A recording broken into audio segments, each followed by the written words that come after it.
કૃષિ કાયદાના વિરોધમાં દિલ્હીમાં ચાલી રહેલા આંદોલનની ગુજરાતના ખેડૂતોનું પણ સમર્થન. પોલીસની નજર ચૂકવીને ગુજરાતભરમાંથી 300થી વધુ ખેડૂતો આંદોલનમાં ભાગ લેવા દિલ્હી બોર્ડર પહોંચ્યા.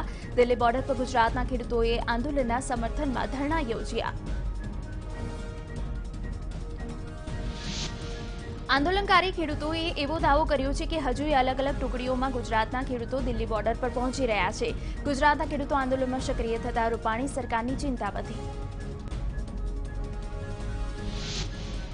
સ્ટાઇપેન્ડ વધારવાની માંગ સાથે ઇન્ટર્ન ડોક્ટરોની હડતાલનો આજે બીજો દિવસ છે. રાજ્યના તમામ ઇન્ટર્ન ડોક્ટરો સ્ટાઇપેન્ડ વધારવાની માંગ સાથે ગઈકાલથી અનિશ્ચિત મુદતની હડતાલ પર ઉતર્યા છે. રાજ્યના 2000 જેટલા ઇન્ટર્ન તબીબ હડતાલ પર ઉતર્યા છે.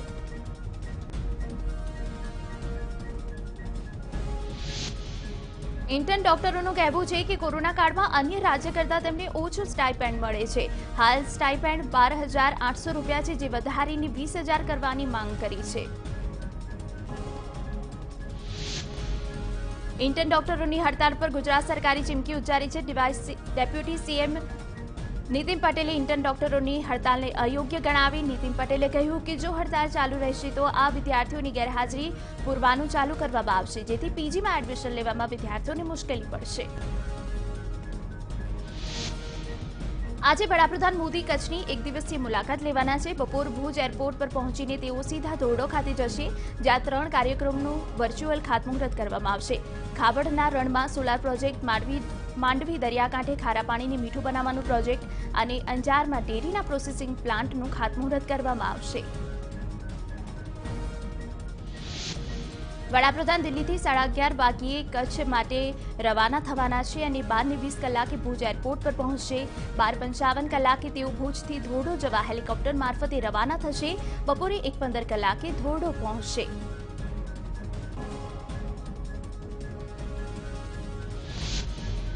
આજે વડાપ્રધાન કચ્છની મુલાકાતે આવનાર છે, ત્યારે કચ્છમાં વડાપ્રધાનના વિવિધ કાર્યક્રમોને લઈને તડામાર તૈયારીઓ ચાલી રહી છે. પોલીસ દ્વારા સમગ્ર તૈયારીઓ પર નજર રખાઈ રહી છે. કચ્છ સરહદે ખેતી કરતા પંજાબી ખેડૂતોને પણ વડાપ્રધાન મળશે. પીએમ ભુજમાં ભૂકંપમાં મૃત્યુ પામેલા દિવંગતોની યાદમાં બનનારા સ્મૃતિ વનના કામની પણ સમીક્ષા કરવાના છે. આ ઉપરાંત સાંજે સનસેટ પોઈન્ટ પરથી સૂર્યાસ્ત નિહાળશે, જે બાદ ધોરડોમાં સાંસ્કૃતિક કાર્યક્રમની ઝાંખી નિહાળશે.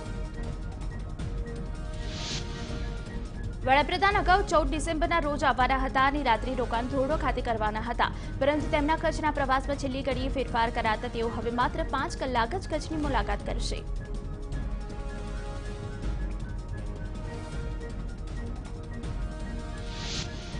ખેડૂતોના ઉગ્ર આંદોલન વચ્ચે વડાપ્રધાન નરેન્દ્ર મોદી આજે કચ્છના ખેડૂતો સાથે સીધો સંવાદ પણ કરવાના છે. પીએમ મોદી ધોરડોમાં કચ્છની સરહદે પંજાબી ખેડૂતોની તેમજ પ્રગતિશીલ ખેડૂત સાથે મુલાકાત કરવાના છે. વડાપ્રધાને કચ્છ મુલાકાત પહેલા જ ટ્વીટ કર્યું, ખેતી અને અન્ય ક્ષેત્રો કચ્છમાં વિકાસની હરણફાળ અને આજે થનારા વિવિધ વિકાસ કામોનો શિલાન્યાસનો પણ ઉલ્લેખ કર્યો છે.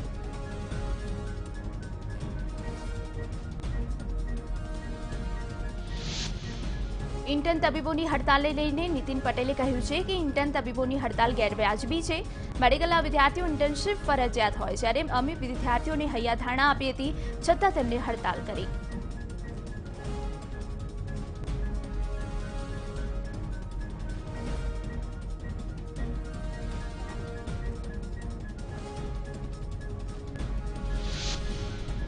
સુરતની બારડોલી નગરપાલિકામાં ચૂંટાયેલા પ્રતિનિધિઓની ટર્મ પૂર્ણ થતા વહીવટદાર તરીકે ચીફ ઓફિસરે વિધિવત ચાર્જ સંભાળ્યો. સ્થાનિક સ્વરાજ્યની ચૂંટણી લઈને મહેસાણામાં કોંગ્રેસની સંવાદ બેઠક યોજાઈ. સમગ્ર જિલ્લા અને સંકલન સમિતિ સાથે ચર્ચા કરી. પ્રદેશ પ્રભારી રાજીવ સાધવ, પ્રદેશ પ્રમુખ અમિત ચાવડા અર્બુદા ભવન ખાતે બેઠકમાં હાજર રહ્યા હતા.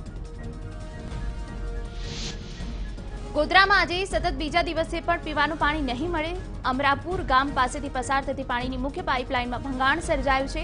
ગોધરા નગરપાલિકા દ્વારા મુખ્ય પાઇપલાઇનમાં ભંગાણને રિપેર કરવાની કામગીરી હાથ ધરવામાં આવી છે. ગઢડા ગોપીનાથજી દેવ મંદિરમાં ચેરમેન પદને લઈને આચાર્ય પક્ષ અને દેવ પક્ષ વચ્ચે હજુ પણ જે છે અસમંજસ ચાલી રહી છે, જેને લઈને ગોપીનાથજી મંદિરના હરિભક્તો અને અનુયાયીઓ ભારે દુઃખી જોવા મળ્યા છે। ત્યારે બંને પક્ષના સંતો ઉકેલ લાવવાને બદલે સામસામે આક્ષેપો પ્રત્યે આક્ષેપો કરી ચેરમેન પદ પર બેસવા માટે મથી રહ્યા છે। આજે દેવપક્ષે બોલાવેલી ટ્રસ્ટી બોર્ડની એક બેઠક મળવાની છે। 3 દિવસ બંધ રહ્યા બાદ ગુજરાત હાઈકોર્ટ આજથી ફરી રાબેતા મુજબ શરૂ થઈ છે। 12 થી 14 ડિસેમ્બર એમ 3 દિવસ માટે હાઈકોર્ટ બંધ રહી હતી। 3 દિવસ દરમિયાન કોર્ટ પરિસરમાં આવેલી તમામ ઓફિસ, કોર્ટરૂમ અને બિલ્ડિંગોને સેનિટાઈઝ કરવામાં આવ્યા છે। અમદાવાદમાં પણ રાબેતા મુજબ આજે હાઈકોર્ટ શરૂ થશે। 3 દિવસ બંધ હતી કોર્ટ અને તમામ જે ઓફિસ, કોર્ટરૂમ છે, તમામ જે વસ્તુઓ છે તેને સેનિટાઈઝ કરવામાં આવ્યું છે। આગામી 5 દિવસ વરસાદની કોઈ જ આગાહી નથી। હવે ગુજરાતમાં લઘુત્તમ તાપમાનમાં કોઈ મોટો બદલાવ હવે નહીં આવે। અમદાવાદમાં 15 થી 17 ડિગ્રી તાપમાન રહેશે। ડિસેમ્બરના અંતિમ અઠવાડિયામાં ઠંડીના પ્રમાણમાં વધારો થાય તેવી શક્યતા। ગુજરાત યુનિવર્સિટીએ મોકૂફ રાખેલી પરીક્ષાની તારીખો જાહેર કરી છે। સ્નાતક અને અનુસ્નાતકના સેમેસ્ટર 3 અને 5ની પરીક્ષા એમ 2 તબક્કામાં યોજાશે। પ્રથમ તબક્કાની પરીક્ષાઓ 29 ડિસેમ્બર અને બીજા તબક્કાની પરીક્ષાઓ 7મી જાન્યુઆરીએ શરૂ થશે। મહામારીના પગલે જિલ્લા કેન્દ્રો પર પરીક્ષા લેવામાં આવશે। વાપીમાં ખાનગી લેબની મોટી બેદરકારી સામે આવી છે। સંવેદના પેથોલોજી લેબે વૃદ્ધોનો ખોટો લોહીનો રિપોર્ટ આપતા પરિવારજનો દોડતા થઈ ગયા। હોસ્પિટલમાં વૃદ્ધને લઈ જતા ફરી રિપોર્ટ કરાવતા સાચો રિપોર્ટ સામે આવ્યો। અમેરિકામાં વધુ એક ગુજરાતીની હત્યા કરવામાં આવી છે। પેન્સિલ્વેનિયામાં લૂંટના ઈરાદે ગુજરાતીની હત્યા કરવામાં આવી। મૃતક અશોકભાઈ અંબાલાલ પટેલ મૂળ કડીના પડુ ગામના વતની છે। 8 થી 9 વર્ષ અગાઉ અમેરિકામાં તેઓ સ્થાયી થયા હતા। 3 મહિના પહેલા જ પણ અશોકભાઈ પર લૂંટના ઈરાદે હુમલો કરવામાં આવ્યો હતો। 3 મહિના પહેલા થયેલા હુમલામાં સદનસીબે બચાવ થયો હતો। રાજકોટમાં કોરોનાનો કેર યથાવત છે। છેલ્લા 24 કલાકમાં કોરોનાના કારણે 6 દર્દીઓના મોત થયા છે। મોત અંગેનો આખરી નિર્ણય ડેથ ઓડિટ કમિટી લેશે।